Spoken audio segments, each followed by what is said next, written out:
Go. We're in Elaine. This is where the Elaine riot occurred in 1919. These men were represented by a black attorney from Little Rock by the name of Cephio Jones. Cephio Jones represented these 6 men along with 6 more other men, a total of 12 people that were sentenced to die for murders that they did not commit.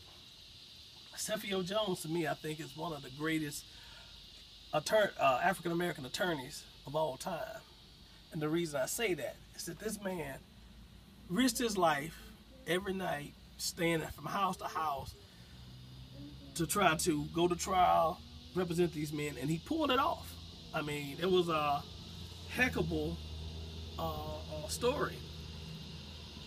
Cephio Jones managed to get these men off through the Supreme Court.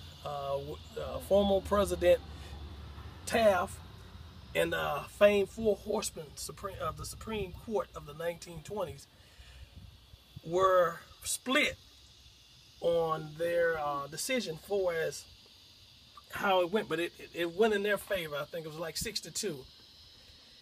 And the massacre within itself, that's why we feel it's so important to make this movie, because the massacre that happens is, in my opinion, equal to Hitler's Holocaust.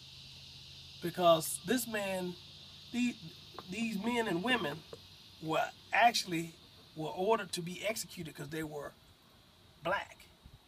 You know, and just imagine if any American went to the Middle East and was captured by ISIS and you were killed because you're an American.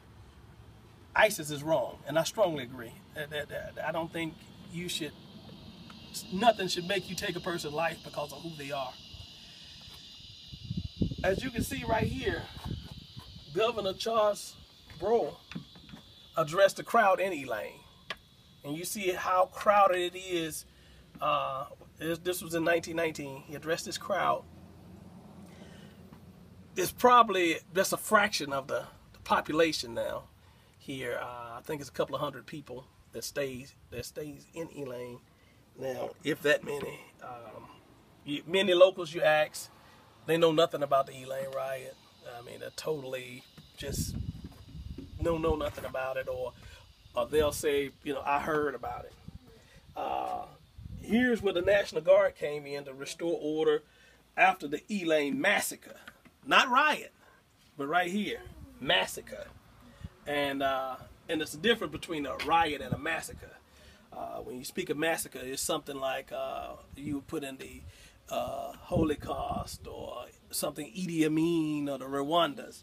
And this was at that level at that time period. And I mean, even at this time period, because to this day they don't know how many people actually died. But the Masonic Lodge from Pine City, Arkansas, stated that they paid for over 800 funerals. So that gives you an idea of how many people died. And as I told you before, in Lakeview, word is, and I don't have anything to confirm this, but word was that many bodies were thrown into the Lakeview River. But and I kind of think that it might be accurate because it's an eeriness about that river, you know. And I'm not too much of a one that believe in the spiritual world or whatever, but you can it's emotions that just run when you in Lakeview, and even right here in Elaine. You know, it's like I can feel other presence here other than me, because you could just it was just so much tension and hatred. And that's why we feel that it's important that we make this movie, you know, because this is a part of history nobody really knows.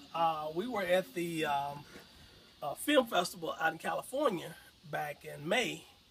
Nobody ever heard of this, you know, but everybody liked it when we pitched it.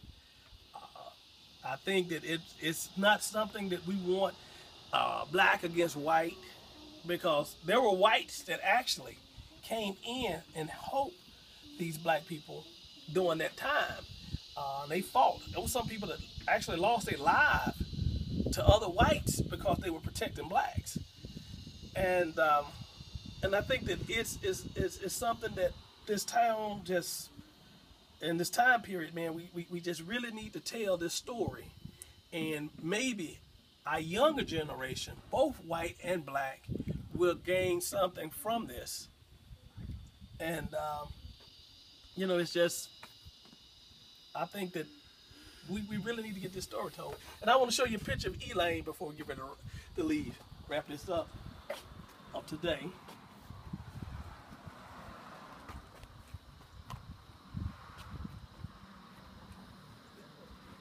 No, I'm finna make a picture of that here. I want to go deeper.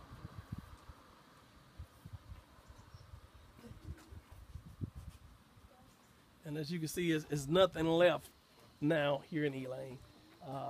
If you look down the highway, it's a Sunday. These people are probably going up, coming to church.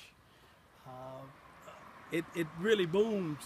It's funny how there's nothing here now, but come hunting season, it gets pretty busy. And the reason why I bring that up is because when they ordered the massacre to occur, you had people that were coming from Louisiana, Mississippi, Tennessee, Louisiana, by the carloads, hunting and shooting people of color at will, whether it was men, women, or children. And it's sad. And you got a lot of my African American brothers that pretty much just don't know nothing about it. And you got a lot of my white brothers that are ashamed of it. And they feel that, you know, they're part of it, but I have to tell them all the time, that's a time period before you, and don't blame yourself, you know, but educate others. That's all we ask, just educate others. And that's what we want to do with making this movie. Thank you.